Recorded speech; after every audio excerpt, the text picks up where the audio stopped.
Hello namaste అందరికీ welcome back to my channel Shri దర్శనం.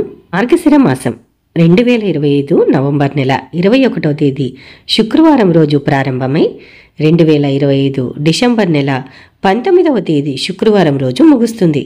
అయితే మార్గశిర మాసం శాస్త్రాలలో అత్యంత పవిత్రమైన మాసం. ఈ మాసం గురువారాలు ప్రత్యేకంగా మహాలక్ష్మీదేవికి అత్యంత ప్రీతికరమైన రోజులు అని పురాణాలు చెబుతున్నాయి. అందుకే ఈ వ్రతాన్ని వరలక్ష్మి వ్రతానికి సమానం అంటారు. ఇక అమ్మవారిని కొలవడానికి 5 గురువారాలైతే ఈసారి వచ్చాయి. అవి నవంబర్ నెల 27వ తేదీ గురువారము, అలాగే డిసెంబర్ నెల 4వ తేదీ గురువారము, తర్వాత డిసెంబర్ 11 గురువారము, 3వది 4వది 18 గురువారము డిసెంబర్ నెల. అయితే 5వది డిసెంబర్ 25 గురువారం రోజు వస్తుంది. అయితే ఇది పుష్యమాసం మొదటి గురువారం తీసుకుంటాము. ఈ వ్రతాన్ని ఎవరెవరు చేయాలి? ఈ వ్రతానికి ఎలాంటి పరిమితి లేదు.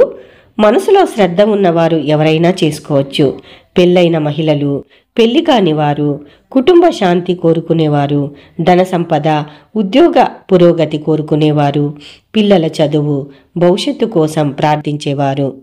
ఇక ఈ వ్రతాన్ని ఎలా చేయాలి? ఉదయం ఇంటిని శుభ్రం చేయండి. తోరణాలు, చిన్న ముగ్గు వేయండి. లక్ష్మి ఫోటో లేదా కలశాన్ని పెట్టండి. కలశం పైన పసుపు, కుంకుమ, పువ్వులు ఉంచండి. దీపం వెలిగించండి. నెయ్యి లేదా నువ్వుల నూనెతో దీపం ఉత్తమమైనది. పూజ మామూలుగా భక్తితో అష్టోత్తరాలు, శ్రీ సూక్త పారాయణం కానీ, ఓం శ్రీం మహాలక్ష్మీ దేవ్యే నమః అని జపించడం కానీ చేయండి. నైవేద్యం ఆవు పాలు, బెల్లము, పాయసము, ఒక చిన్న లడ్డు, ఇలాగా మన శక్తి కొలది ఏదైనా పెడితే బాగుంటుంది. చివరిగా కుటుంబం మొత్తం మీద ఆశీర్వాదాల కోసం ఒక చిన్న ప్రార్థన చేయండి. ఈ వ్రతంలో పెద్ద ఖర్చు, పెద్ద ఏర్పాట్లు అవసరం లేదు. భక్తి, శ్రద్ధ, శుచిత ఇవే ముఖ్యమైనవి.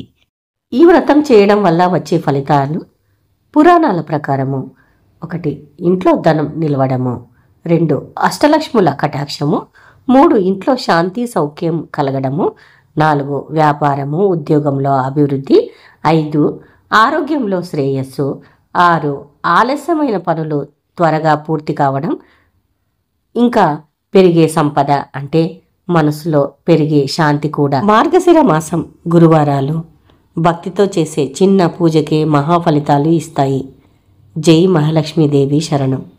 తర్వాతి వీడియోలో వ్రతం కోసం కావలసిన సామాగ్రి లిస్టు, పూజా క్రమం వివరంగా చెప్పబోతున్నాను. Please like, share and subscribe. Thanks for watching my video.